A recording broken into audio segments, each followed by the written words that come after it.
Well, we have a client that actually we're going to install some draperies while she's out of town just to make sure that everything goes okay because she gets nervous when we put up draperies. Right.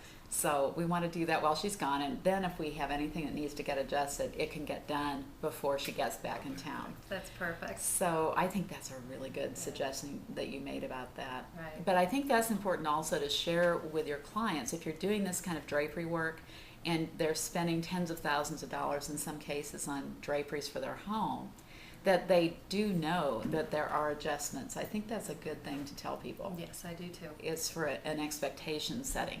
Because if you don't set those expectations and you have these issues that come up, you don't want to be surprised. Right. And probably, actually, another suggestion would be to make sure that if there's a special event coming up, that you allow enough time ahead of that, so in case something goes wrong, that you can make those adjustments. Right. And get those back in time for that special event. Right. Absolutely. And it's also that time of year too, isn't it? To It start is. thinking about getting things ready for the holidays. It is. I usually won't take any more drapery orders after, say, the mid-September, because it's just not feasible. Because you say we're having a Christmas party. Well, is the Christmas party on the 24th or is it on the 2nd of December? So, and I've had Right. that in my workroom a long time ago. Really jumped to the occasion for me and worked all weekend and got them in, and I was good. But I learned a very valuable lesson there too. And I think too these days with the way that there are some fabric vendors that have gone out of business, and in some cases you have to make absolutely sure that you can get that fabric before you commit that deadline Right. to your clients, because that has really been a shock for us in the last couple of months at how many of these companies have gone out of business. Wow, I haven't experienced that. Oh, you're so lucky. I can tell you a whole story. We'll save that one for later. Okay, all right. But that one was a tough one. Wow. So let's talk a little bit more about the strategy about how you could work with somebody.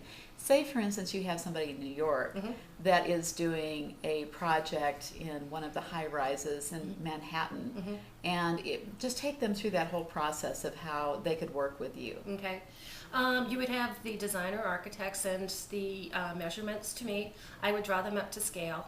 I would get ask the designer architect if they would send me some fabric samples of whatever they're using or whatever they would like to use for the drapery, and then I would recommend something similar, different, whatever, that it is appropriate for the window treatment that we are trying to create.